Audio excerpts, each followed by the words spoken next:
All right, I think we are officially live here. What is going on, Predators? It's Travis here from Apex Predator Outdoors. In the spirit of always tinkering and always learning new things and always trying out new pieces of gear, about a year ago, I found these broadheads that I've absolutely fallen in love with. And these are the Arrow One broadheads by Crafted Archery.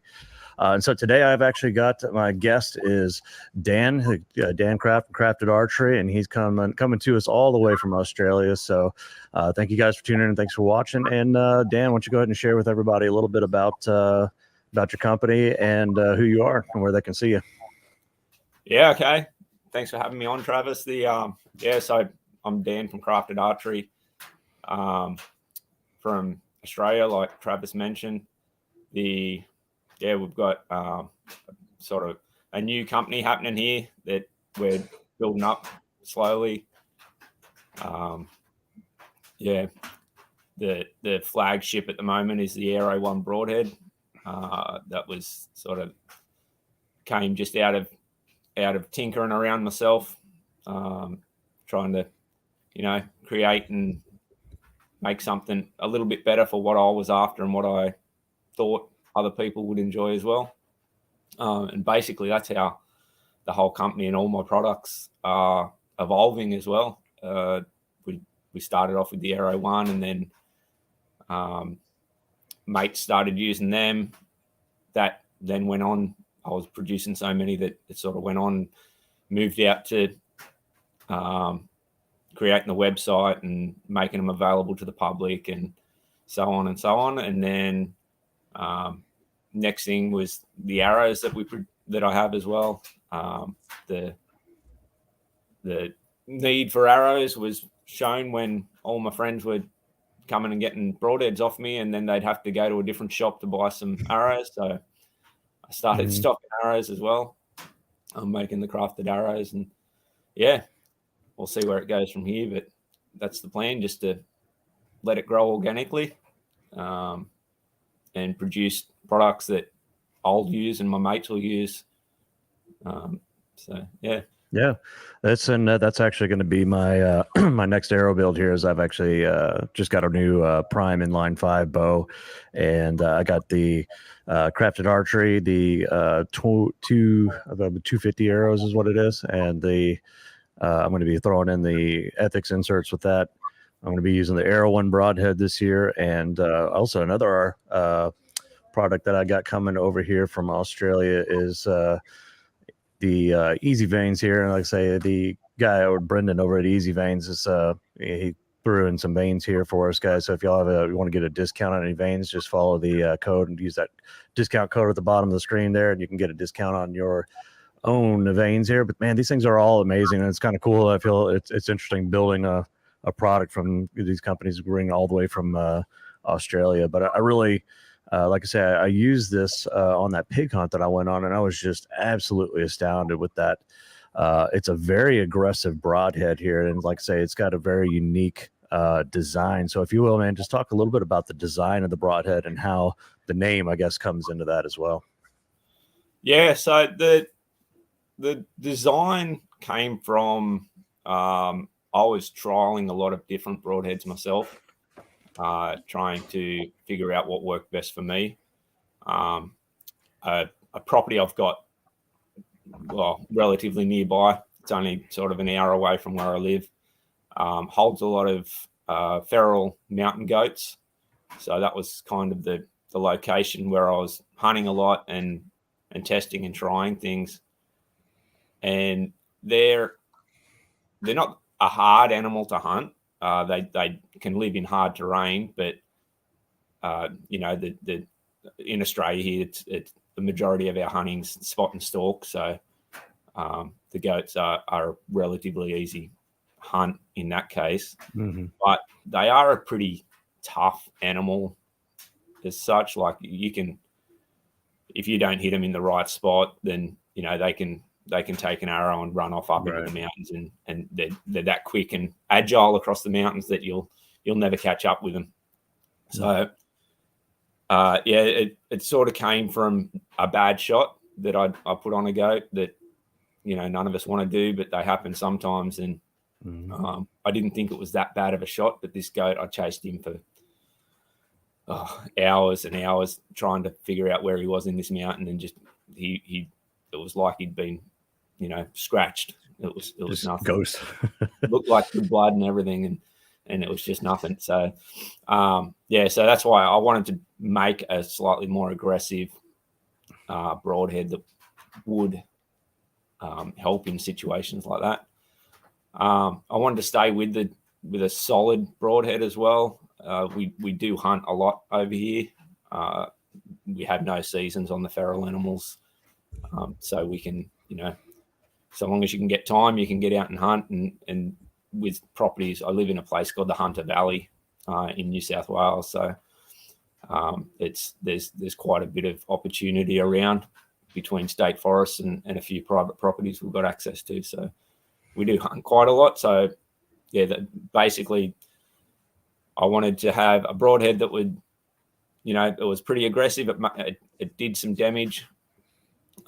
It had to be a solid thing so that we could reuse them, because it's not uncommon to go for a walk in the mountains trying to fill our freezers up. I went out a couple of weeks ago with a few mates, and g'day, Dean. I went out a couple of weeks ago with a few mates, and 3 out of the 4 of us emptied our quivers by lunchtime. Wow. On different animals. So it's not uncommon to want to reuse your arrow up in the mountain. So that was another thought, that I wanted to make sure things were solid, so that if you had the opportunity, you could pick your arrow back up and make sure it was right to go again. And then the main difference, a two-blade broadhead's sort of a two-blade broadhead. It's a pointy triangular thing with a screw on the back. But the main difference with ours is the 3D aspect of it, where it's got the scoops across the back, which does a couple of things, and it gives the broadhead plenty of thickness. It offsets the blades. I went with a single bevel blade because I like the idea of the rotation as it goes through the animal. Obviously a spiral cut is a lot harder for it to close up than what a straight slice is. So, but I guess the strange thing about the design is that it didn't come from, with the scoop on the back of the broadhead, it didn't come from a hunting perspective or anything like that. So my pastime that I was into a lot, sort of a few years ago until Corona shut everything down, is drag racing. So I was crewing on a pretty successful car, and with that, it was the class that we're in was pretty restricted, and a lot of the steering of the car, especially when the front wheels were in the air, was done from the back with the wing on the back of the car. And a lot of people look at a wing and think that, it's the pressure on the top of the wing that pushes the back of the car down, but it's more the negative pressure underneath the wing. So knowing that and using the thoughts of that, that's where I just designed the scoop to try and create a bit of a negative pressure to help rotate the broadhead and rotate the whole arrow assembly as it's going through the air. That was one thing I thought was really cool too. Is I saw you did this as well in your testing there, but I got one of those bounce house fans, and I put that there, and I put it on my arrow spinner in with no fletches on the arrow. It was still that scoop gave it enough to actually spin the arrow pretty quick too. That was really shocking. Yeah, so a lot of single blade broadheads will claim that they do that, but I did a bit of a test on a few things that I had, and it sort of surprised me that a particular single blade broadhead that I had that I'd been testing previously actually rotated the opposite way than what you thought it would have. So it showed that the blade on the front didn't really do anything. and it was the cut on the back of the broadhead that was causing it to rotate that way because of that negative pressure. So, yeah, that's sort of where all that came from. And then, yeah, like you say, once I made the Aero 1 design, then tested that, and it sort of proved my theory. And so, yeah, there's a couple of things to it. The offset blades as well sort of increases your cutting width for the amount of material that you've got. If you've got 100 grain broadhead, that's as thick as what ours is, to make it solid, then you're sort of restricted on the amount of material you can have in the broadhead, obviously. So by having the blades offset, it does maximize the width of the cut without worrying about how thick your actual blade is. You know, you'd stretch your blade out, but then you'd have to make your blade thinner. So it was something I wanted to try and stay away from. So, yeah, that's sort of where it came from. And you know, one of the things that's really interesting too is that I've been really tinkering with my Aero 1s lately and just kind of going through and like resharpening them and stuff like that.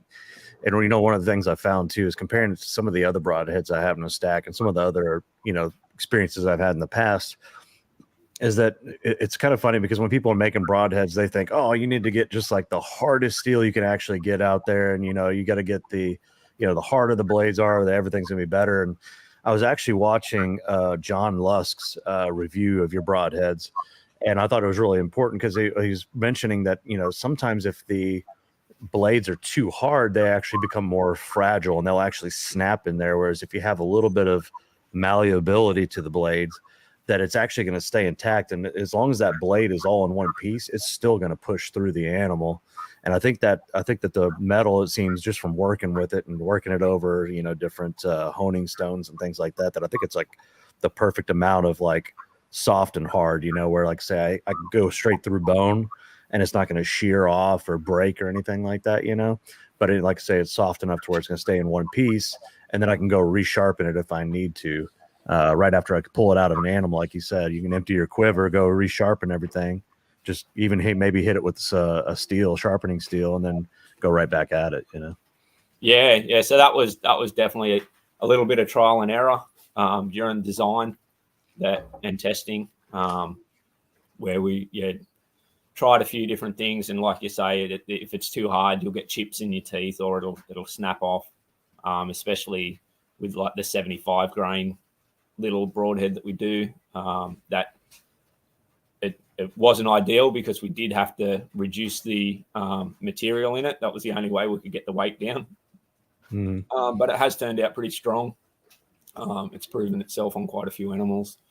I personally put it through from a really almost a vertical down shot on a goat up on a cliff one day, put it through the spine of the animal and pulled it out, and it was absolutely perfect. Dropped the animal on the spot, and the little 75 grain was perfect. That was sort of the first test animal that I'd hit with it. I'm really, really happy with it. But yeah, so and then obviously resharpening was a major thing because sort of I'm not one to throw gear away. I like to be able to reuse it. So I wanted to make sure it was easy enough to resharpen and get a good edge on it, but obviously not too hard that it would chip or snap or do any silly business when it's going through an animal or, hunting the mountains. There's quite a lot of rock around. So if you get a pass through and it bounces off a rock on the other side, you want to be able to pick it up and run it over a file or something and just bring it back up to spec so that you can put it back in the quiver.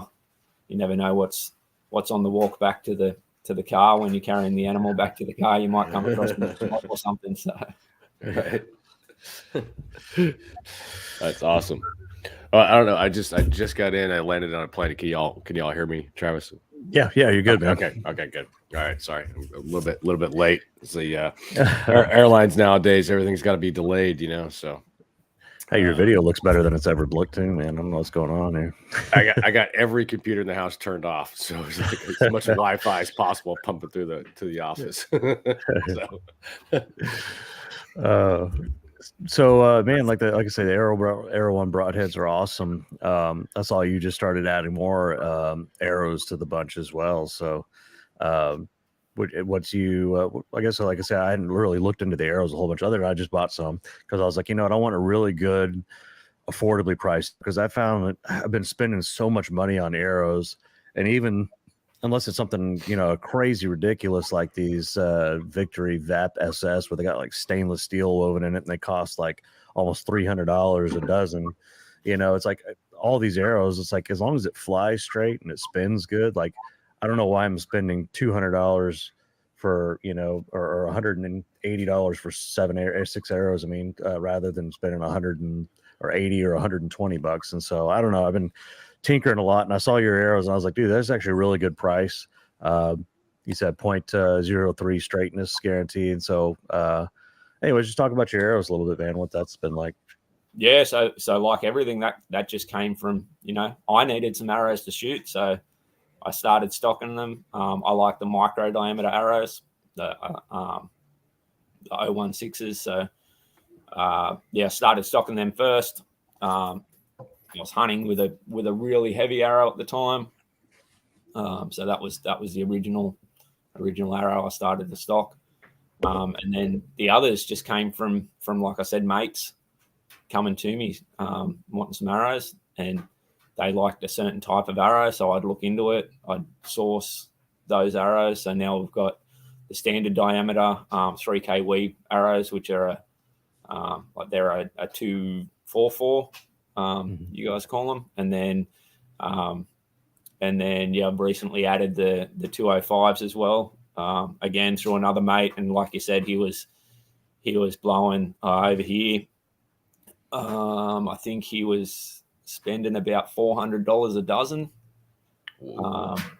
for his arrows. So I looked at the specs of what he was having and said, well, yeah, I know I can get them, and I can do them for a decent price. So that's why the 205s were added.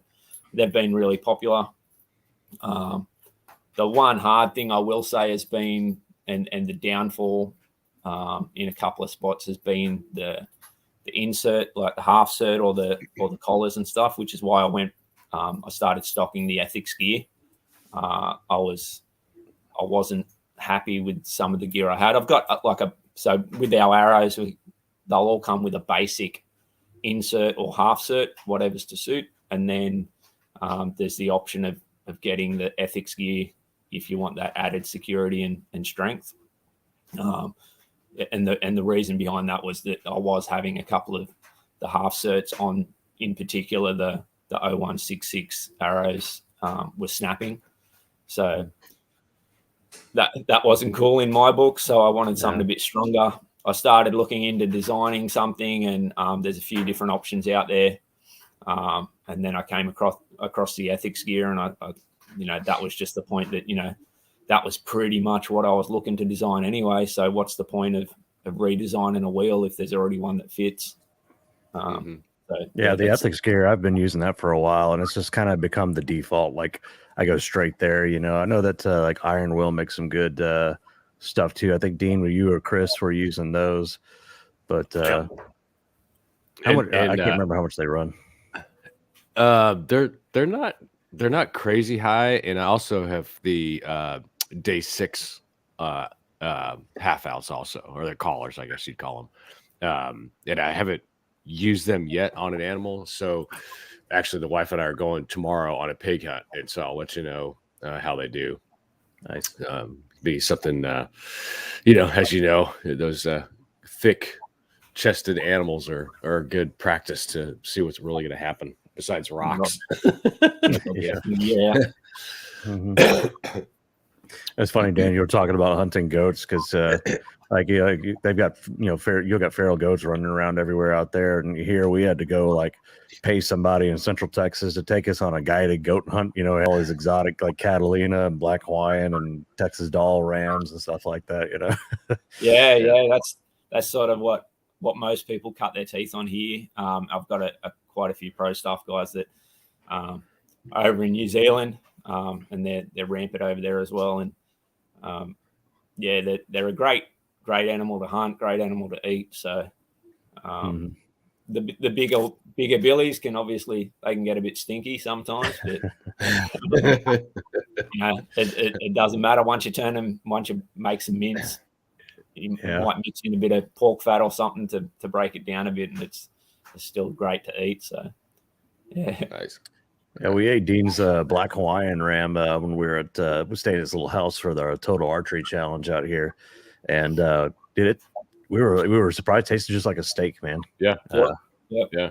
It was shocking. I think the it's all in the preparation, right? I mean, 100%. Yeah. That's probably one thing that so I just a little bit of a backstory, but I really enjoy taking out new hunters. Like I said, I've got this private property that's not far from where I live. It's got a good mob of goats running on it. And yeah, I take out new hunters whenever I can and sort of help them out with their archery, and then take them for their first hunt. I did one just recently, and then he actually came out again on his second hunt a couple of weeks ago. But yeah, that's one thing that we definitely try and show them, that even from the point when the animal drops on the ground, that's when you've got to start treating the meat correctly. Mm-hmm. It can make a difference from that point. So yeah, it's all part of it. What else is out there that you guys hunt a lot? So yeah, like I said earlier, in the Hunter Valley here, there's pigs, there's goats, there's a few species of deer. What else have we got out west? There's pretty much anything that's feral to Australia. So any introduced species, camels and donkeys way out west. Up north, there's Asiatic water buffalo, wild cattle, which they're known as scrub bulls over here. Bentang. Yeah, there's all sorts of stuff. So, wow. What kind of deer is that on the logo? Yeah, there's good access to a lot of it. Some of the, state forests we can hunt. We just have to get a license and then book in for the forest hunt. There's no tag limits or anything like that, and there's no seasons. So, oh, that's great. Yeah, that's really nice. Mm-hmm. So, and before we started the podcast off, Dan and I were talking, and Daniel said that he's based. This is a small company that he's got here, and I'm really excited to see it growing like it is. And like I say, he's got this thing running out of a workshop at his personal place, and I think that's really awesome. I mean, how long has it taken you? How long have you been started this business and been kind of running with it and trying to grow it? Yeah, so the first Broadhead released that only 2 years ago now. And it was, it was right at the start of the pandemic. It wasn't a great time to try and sell a new product. People were locked up. They weren't getting out to hunt. It wasn't great. I don't know how much the media has shown over there of the Australian lockdowns. But yeah, I feel like it probably affected it pretty heavily. Yeah, so a couple of years. Started off with obviously just with the gear I wanted to hunt. So, I had 100 grain and a 125 grain broadhead that I started with, and then people coming to me asking for something a little bit heavier. So we introduced the 150s and the 175s.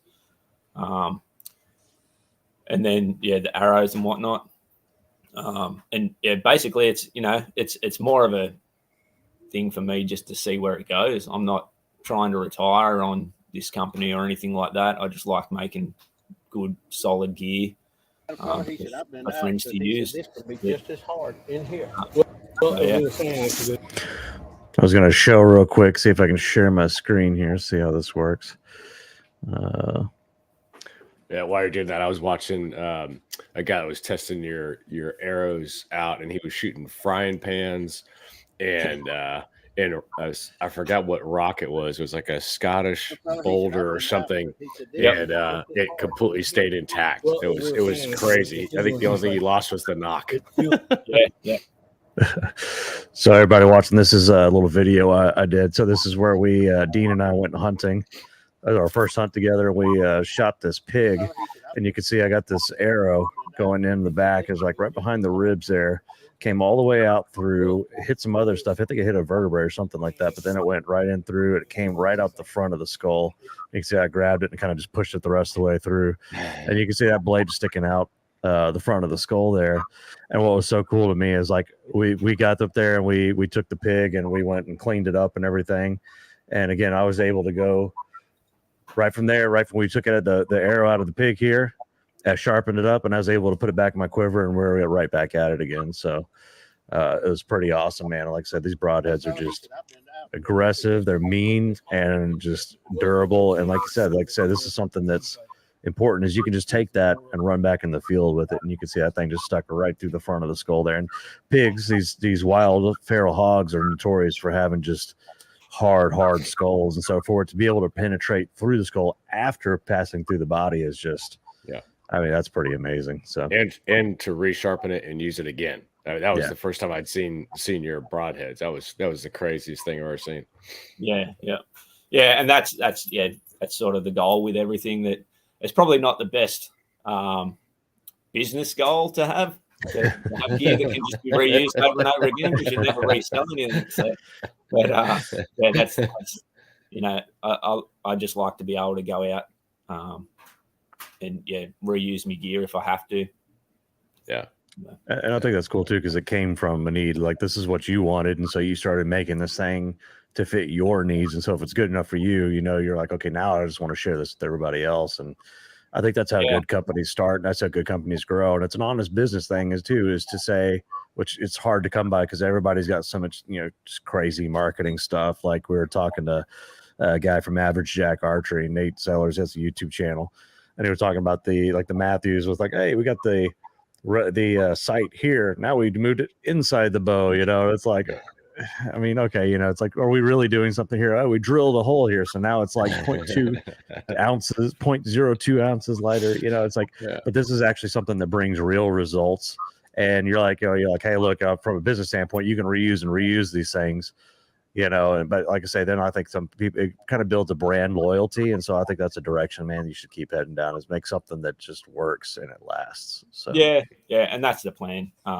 Just to continue with adding, products here and there. Got a couple of things coming up. Hopefully soon that we've been working on for quite a while now. Well, it seems like a long time. In reality, 12 months or so. And again, they all came from things. So I've got a couple of trad archers that use the gear. They're shooting the 175 grains. But because the broadhead basically is just an expanded 125 grain, then the larger they get, the more aggressive that scoop on the back of them gets and stuff. So, and then couple that with trad archery where it's 40 or 50 pound. It's not ideal once they get that big, so we're working on a few things there. We're hopefully going to introduce a new design that will lend itself more to sort of the 150. It'll be available in all sizes, but I think it'll work really well with trad archery, sort of up in the 175s and hopefully 225 grain weights. So yeah, we sort of the basis of that is trying to reduce the scoop on the back of the blade, but still have the rotational force in the air, as well as obviously a good solid single bevel that's gonna do the damage once it gets to the animal as well. So and are all yours the single bevel, are they all on the right side, or can you get them left or right? So again, a customer came back to me and said, yep, I really like it, but I rotate my arrows to the left. So do you have a left option? So then, yep, obviously we went out and made a left option as well. So okay. The Arrow one comes in a left and a right hand bevel. And then, then the new ones, when they do eventually come out, we'll start in a right hand, and then we'll gauge the want for the left hands. So yeah, I don't shoot trad, so it's up to those guys, the guys that are shooting pro stuff for me, and as well as sort of any customers that come back. If they come to me with a good idea or a good option, or some constructive criticism about something, then obviously I'm going to look into that and try and make the product that they're after as well. So, right on. So I'm That's guessing cool. if you've got your arrows fletched with especially with the arrow one, how it, has the ability to kind of help steer the arrow if it's fletched with the left fletch or a right fletch, you would match that arrow one like a left single bevel or a right bevel, right? Yeah, that's right. And yeah, that came from sort of my best mate growing up. He was the one that sort of got me into hunting, actually. And then I made the arrow one, gave it to him, and he's like, it's not very, like, it's a bit wobbly in the air. And I sort of thought about it. I'm like, well, I've shot this thing hundreds of times now, and it's been really good for me. So, and then we looked at it, and yeah, that's what it was, that he was running left fletch arrows, and they sort of counteract with each other and caused a little bit of a wobble. So he was the one that started me on the left-hand bevel. Yeah. Interesting. Yeah, I want to place another order. Did you get them in packs or singles, or how do you do them? Yeah, so they're a pack of 3. Okay. And yeah, the pack of 3s, basically $50 over here in Oz. I'm not sure what that works out to in the US, depending on the day. I don't know. The exchange rate might be $10 or something. I don't know. Yeah, my new arrows I'm testing out for the first time. I'm testing due to talking to this guy that on one of the podcasts here that builds arrows. I was started going to on these next one. I'm going to order I ordered a left fletching, a left helical fletching, and so I'm going to have to place another order for some arrow ones in a left bevel there. Yep, that's no worries at all. I'll get them out. Cool, man. Yeah, those things are like I say, a mean broadhead. I like to say I'm really excited to build the arrows and everything and get that running, because I've got, like, after shooting total archery challenge, I think I lost all but like 2 arrows, and so I got like 2 arrows for practice, and that's all I got. So I'm just like waiting for these fletches to come in here, and I'm like just chomping at the bit, like, all right, as soon as they come in, I'm slapping them on there and going to get these things built. So yeah, that's awesome.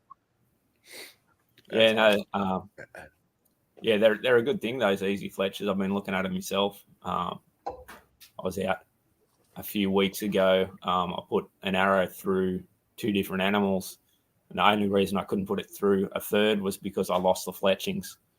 And sort of, yeah, that was one thing that I thought of straight away, that maybe those would have stood up to it, or so. Yeah, the guy up there that does the easy veins, I can't remember which part of Australia he's in, but he's a ways out there, he told me. But he made a product, and he just commented on one of my videos. I think is where I was testing the Zinger fletches, and I was like, yeah, these things work really great. I really like them. And then he's like, hey, have you tried these? And I was like, all right, let me go try them out. And I tried them out, and I was like, okay, it's like everything I liked about the Zinger the fletches, but then, like I say, it's got that standard vein profile, a lot more customizable. And I've fallen in love with them. Like I say, I put it through a foam target, like back to back to back, like a new foam target, like 12 or 13 times, and they still look brand new. And then, like I say, and we went to Total Archery Challenge. I put it in a foam animal target about an inch in there, and I just pulled it straight back out. Fletches were still good to go. But if I ever did break them, I just slide my knife across there, slide another one on there, put a little dab of glue, and in 30 seconds, I'm good to go. Yeah, that's awesome. And it's, again, keep you in the field, right? That's right. Yeah, exactly. So are you able to give us a little sneak peek of anything that's coming up, or anything you're thinking about? Or I don't have them on me at the moment. They're in the house, and I don't want to go clamoring through there at the moment. So, but yeah, there is a new broadhead on the horizon. We're sort of at the point now where we're going to production, hopefully. Like I said, it's going to be a reduction of the aggressiveness of the scoop on the back, but still trying to maintain this rotation in the air, as well as solid broadhead, slightly less offset on the blades because of the reduction. But yeah, the thought behind that was to go try and push for a few largest sizes, so sort of the 200s and the 225 grains with the trad archers out there. Still a 2-blade, still 10-0 tip to make sure we can smash through the bone when we want to, and single bevel for the rotation and that spiral cut. So I'm pretty happy with how that's come out. I based the design sort of, again, started with the Aero 1 and then evolved it from there. So working with a designer out of Sydney that drew it all up for me, and then we had them 3D printed in plastic and then 3D printed in stainless steel, just to see the final design and make sure it was what we're actually thinking. And so I'm pretty happy with them. Not sure at this stage with supply chain issues and stuff where we're going to, how long it's going to take to get them out. I would love to have them out before the US seasons start, but I'm sort of not hopeful of that at the moment.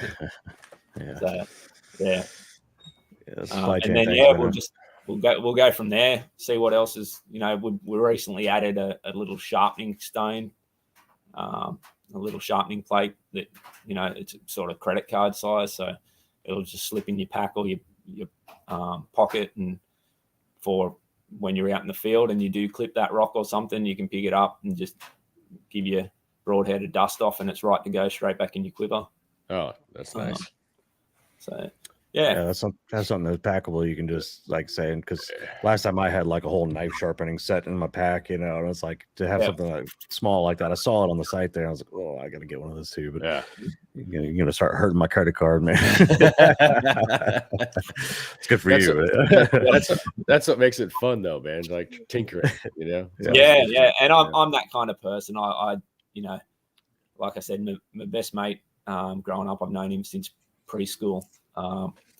And sort of we separated ways for a little bit there when he was a chef by trade. I was a mechanic, so I was just in a local shop over here, and then he, doing the chef thing, traveled all over Australia and then ended up in New Zealand for a while. And anyway, he's come back. We sort of were catching up with each other as often as we could. And I was thinking about getting into hunting, and I sort of decided that I wanted to go down the bow hunting path just because I like the challenge. And I was speaking to my wife one time. We're on our way to meet up with them over at the lake near the beach here. So I live at a place called Lake Macquarie, and sort of we're going around to the other side of the lake to a place we like to meet up over there, let the kids have a swim. So he had a couple of kids. I had a couple of kids at the time. And, on the way over there, I was saying to my wife, I'm thinking about getting into hunting. And if I did, I'd probably, like to speak to Joel and see if he wanted to come with me, because he's a chef. He'd know how to treat the meat and show me how to piece the animal up and all that kind of stuff.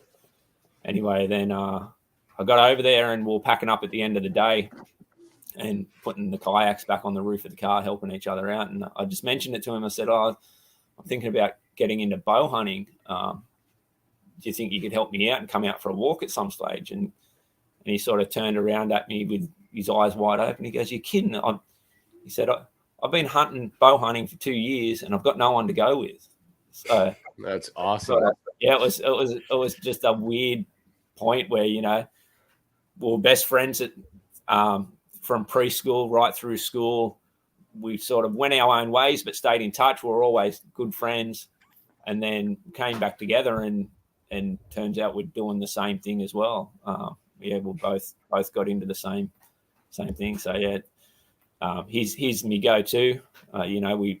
We hunt a lot together as much as we can.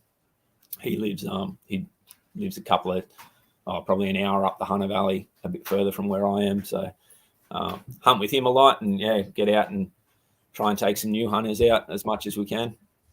So. What's your favorite thing to hunt?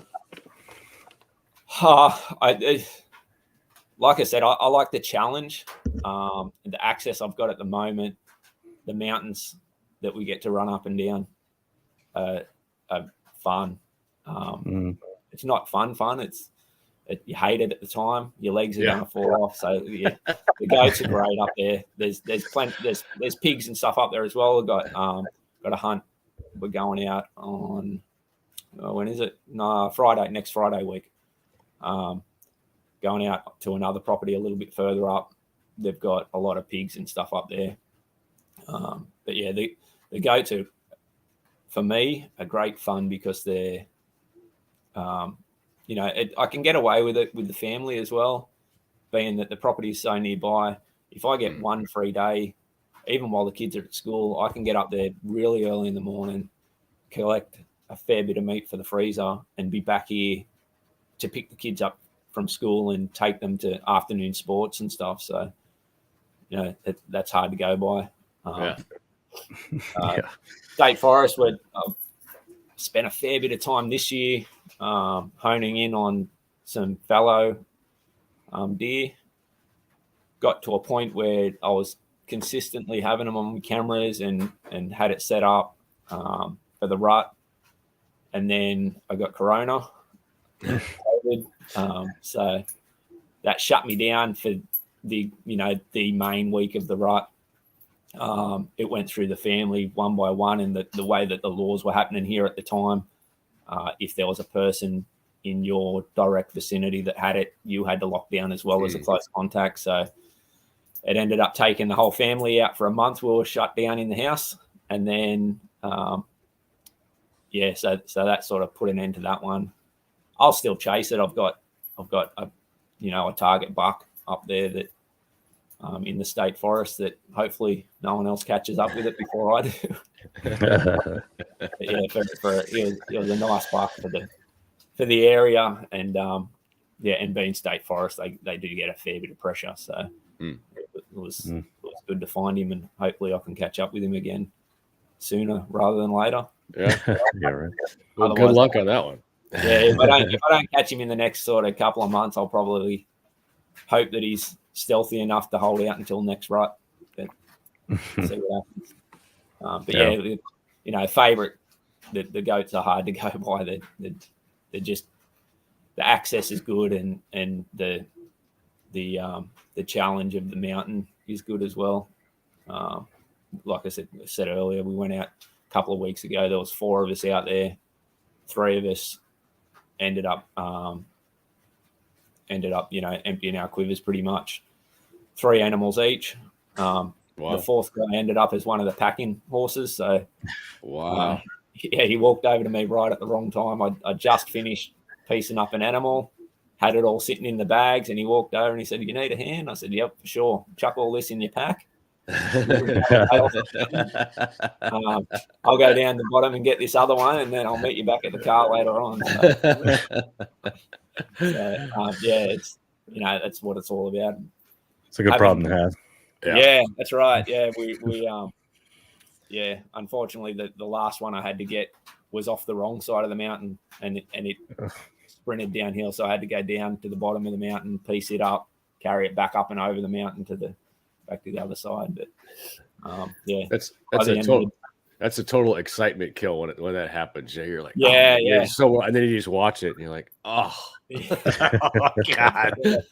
Now the work really begins. Put up on a ledge halfway down or something. All the way. But that one was all the way at the bottom. But and like my mate that helped me pack one of mine out, he was waiting at the car for the other 3 of us to get back, and we're watching each other as you're walking across the valley back to the car, and I was the last one out of the mountain. I was watching the other 2 walk across there, and they get to the car and collapse on the ground because their legs are buggered, and I'm like, I'm still doing all right. But then by the time I get to the car, your legs are cramping and stuff, and sort of takes you an hour at the car before you can get back in to drive home. It's like those elk hunts too. When you get 7 miles in, you're thinking, do I really want to do a 21-mile round trip to bag something, or is this kind of a sweet spot to just stop because I can at least make it back from here. Yeah. I'm gonna go ahead and Yeah. draw a line in the sand on how much walking I really want to do. Yeah. That's definitely a bucket list for me. Is an elk, and sort of the same thing. We come over there and hunt the animals. We can't bring the meat back with us, which is that's a downer. But just the challenge, I think, of it is what's drawing me to it. Yeah. Similar So to y'all New have Zealand. y'all have a lot of red deer out there as well, right? Is that what y'all Yeah, call yeah. it? So in my local area, there's red deer, fallow deer, and just recently on the highways, there's been a fair bit of rooster deer. When I say a fair bit, every now and then you'll see a rooster deer that have been collected by a truck or something. So they're coming into the area as well. The range must be moving out a bit. And then there's down south there's sambar deer. Up north and in other areas there's chital, which are axis, I'm pretty sure. And then there's the one ballot that they do have over here is for a small animal. It's a hog deer. I don't know if you've seen them. They're they're almost sort of a I guess a small goat size. But yeah, they are a deer. So yeah, there's some good species over here, and the access is pretty good. Yeah, and then New Zealand's only a 2-hour flight away as well, and they've just got everything there. Is that a hog deer there? That's the one. Yeah. Interesting. So yeah, they are on a ballot system in certain areas. So What in your crafted archery logo? What's that deer there? So that is a just a basic design that we came up with. There was no thought of or anything around it. That we wanted to have a deer or anything. It just I guess kind of a mix between I don't know. So it's a generic representation of an amalgamation of deer. It's a crafted deer. They're That's what it is. They're a sneaky species. It's That's Daniel Kraft if he were a deer. Right, exactly. Yeah. It's a spirit animal. So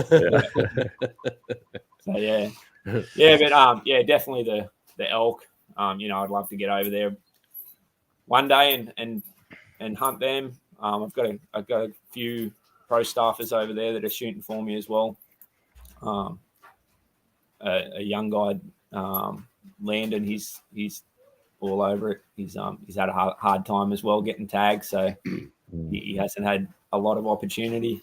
And then Cam and Jeremy in Kentucky, they've been supportive since day one, sort of thing. And it's good to I like helping people out where I can. So those guys are helping me out, I'll help them out. There's a guy in Canada that was with me from day one, Jeff, and then so through his contacts, sort of spread through Canada as well. We've got a few pro staff there now, and then the same as New Zealand. Funnily, that I've got more pro staff in other countries than I do in Australia at the moment. Wow, that's good. That's a good thing. Yeah, and New Zealand's been good. It's the guys over there are keen as they've got similar setup to Australia where they're hunting all the feral animals, so they get out a lot, and I'll be over there sooner rather than later, hopefully, because there's some big mountains over there to try and run up and down as well. So, yeah. Well, my next question is in New Zealand and Australia. Can you, as a non-resident, can you come hunt ferals? Because I'm getting more and more interested here. Yeah. So just recently, actually, a poll came out, and they're looking to change the laws. So in New South Wales, where I live, which is Sydney is our capital city, to sort of put you where I am on the map. you do have to have a hunting license to hunt on public land, but they've just changed, I believe, the requirements of that for non-residents, for international hunters. It used to be, I think, I've never actually done it, but I think it was that you had to be accompanied by a resident. Which, have kind of sponsor kind of thing. Yeah, which wouldn't have been an issue for most people anyway, because if they're coming to hunt, they're either, they're on a guided tour or they know somebody over here. So that's probably not an issue anyway, but they've just changed that now that you can come, you just get your license and you can go and hunt the state forests over here. Yeah, so that's awesome. A step in the right direction, I think. And then New Zealand's very similar. And there's that many hunters in New Zealand anyway that I don't think it'd be hard to go down to the pub, have a chat with a few people, even if you did need somebody to walk beside you, and somebody would come for a walk with you. So nice. That's awesome. Nice. There's a couple of places on my bucket list, man. Is make it over there. We've seen a lot of these have a lot of these hunting shows here in our area, and we've saw some stuff in Africa too, man. I'd love to go to Africa to go hunting, man. Yeah. There's some good opportunities over there. Yeah. If you ever come this way, let me know. We'll hook it up. Nice. That'd be awesome. That'd be that would be a very fun trip. Come out and check that out. Yeah. Nice for sure. I don't know if because I was a bit late getting on, but if they order a kit from y'all, do y'all go ahead and put the arrows together, or does it come in a kit so you can spine them yourself and spin them and put your inserts, or how do you do that? Yeah, so normally I will sell them as a kit. Okay. And that's just basically it's. I like to tinker and build things myself, so I assume other people do as well. Yeah. I went that way. If people do want them built and pre-fletched, that's not an issue either. Okay. I'll cut anything. I'll cut their arrows to size for them as the order. So all they have to do is sort of square them up and put them together. But then if they do want them fully built, that's an option we've got going as well. It's not an option on the website yet, but if they were to message me and tell me that's what they were after, I've got a local guy here that, again, he's one of my pro staffers, that he's really finicky about building arrows. So whenever a customer asks for a full arrow build, he's the guy I go to, because he puts so much attention into it. When I'm building arrows for myself, I'm normally slapping them together a day or two before I'm running out into the mountain. So nobody does that. Yeah. Only every time I go to tack, Exactly. Yeah. Right. Here, can you cram these inserts in here? Because I just lost half my arrows on the field. Exactly. Awesome. Well, man, Dan, thanks. Appreciate you coming on, man. I know it's like I say, you got to get going into some stuff there today, but appreciate you coming on, and thanks for making just these amazing stuff, man. And I'm going to be posting some videos soon where I'm going to be finishing out and building my arrows with the crafted archery arrows, the inserts, and I want to order some. I forgot to grab those left bevel arrow ones there. And so I'm going to grab those from you. And then, like I said, I'm going to be doing an arrow build video to go down to C&E Custom Outdoor Services, have them build them up for me. And so, yeah, guys, thanks for watching. Thanks for tuning in. And as always, guys, go check out Dan Craft over at Crafted Archery. What's your website, Dan? www.crafted-archery.com, not .au. Yeah. Yeah. Cool. Thanks for having me on, guys. Excited to see, the stuff that happens over there. Always love the feedback from customers when they send me pictures of the animals they get, and we'll always try and share those customers over social media and stuff. And that's the cool thing too you do is that if you drop anything with a crafted archery broadhead there or arrow, just post it online and tag Crafted Archery, and Dan will post it on the Instagram there too. Yeah. Yeah, check out the Instagram. There's quite a few animals on there. There's some good ones. There's a good one actually. I was going to mention it earlier with when you were showing your hog that you had there. There's a red deer from New Zealand that the guy put a 100 grain broadhead through its shoulder, snapped its leg on one side, went through the shoulder on the other side. Wow. And then he actually did a bit of a video of breaking the animal down as well and showing all the broken and chipped out bones inside and stuff. And Jark over there, he ended up taking, I think it was either 7 or 11 animals with the same broadhead before he decided to retire that one. Wow. It's still good to go, but he just put it on the the trophy cabinet at that point. So that's insane, man. Yeah, that's awesome. That's really cool. All right. Well, thanks guys for watching. Thanks for tuning in. And as always, guys, keep defying the odds. Thanks, Dan.